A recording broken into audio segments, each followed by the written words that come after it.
In 1952, polio was everywhere.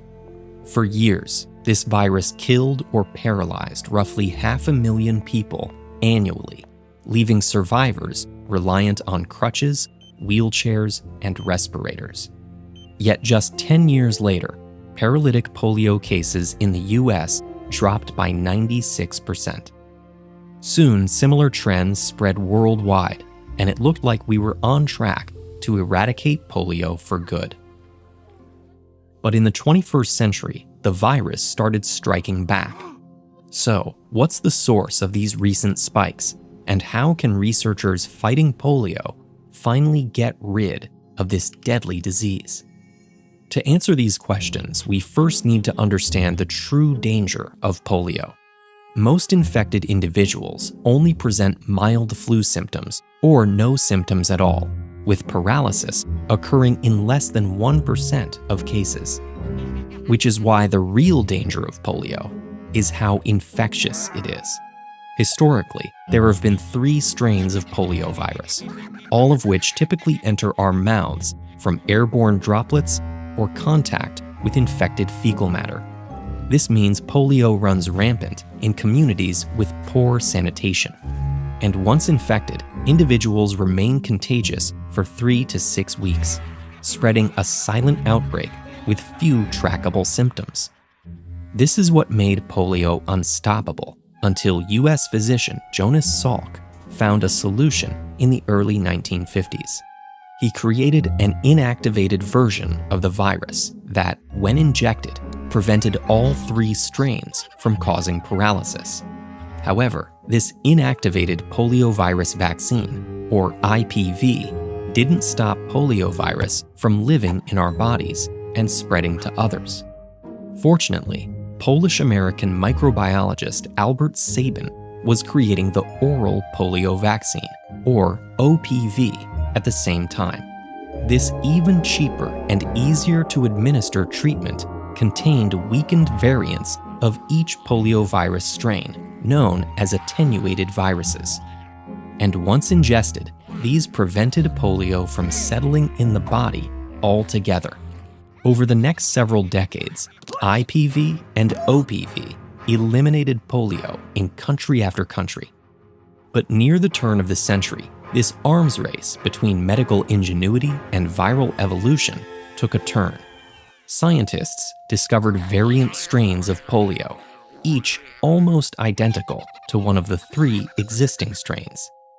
And their source was even more troubling. Up to this point, one of OPV's greatest advantages was that its attenuated viruses could spread just like wild polio, moving through the air and immunizing unvaccinated individuals. But researchers discovered that if these weakened viruses circulated for several weeks in under-vaccinated populations, they could mutate into new vaccine-derived strains. To be clear, this didn't mean the attenuated vaccine was inherently dangerous. OPV had already been used to stop wild poliovirus type 2 worldwide and eradicate all wild poliovirus from the Americas, West Pacific, and countless other countries. The issue was ensuring populations met a certain vaccination threshold. Specifically, at least 80% of every community needed to be vaccinated to prevent strains from mutating. So, in our current fight against polio, we've taken 2 approaches to this problem. First, vaccine developers have made even safer forms of OPV. Monovalent and bivalent OPVs, respectively, contain 1 or 2 types of attenuated poliovirus, reducing the number of strains that could possibly mutate. These vaccines helped eradicate wild poliovirus types 2 and 3, and today they're tackling the last remnants of type 1 poliovirus in Pakistan and Afghanistan.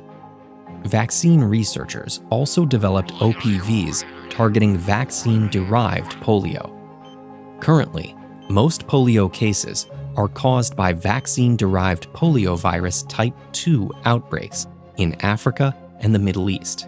So researchers created a new vaccine specifically to tackle this strain with minimal risk of mutating.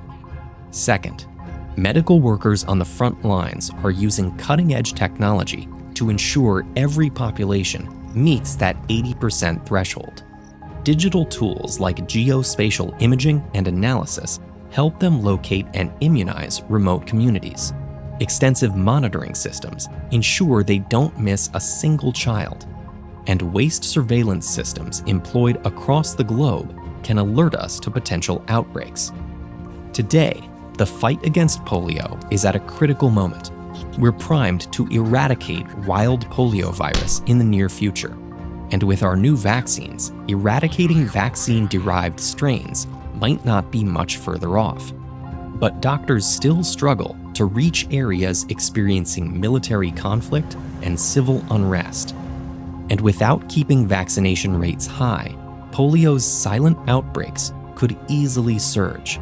So it's essential that we keep up the pressure to finally finish what we started over 70 years ago. Polio is just one of many diseases that humanity has had to contend with over millennia.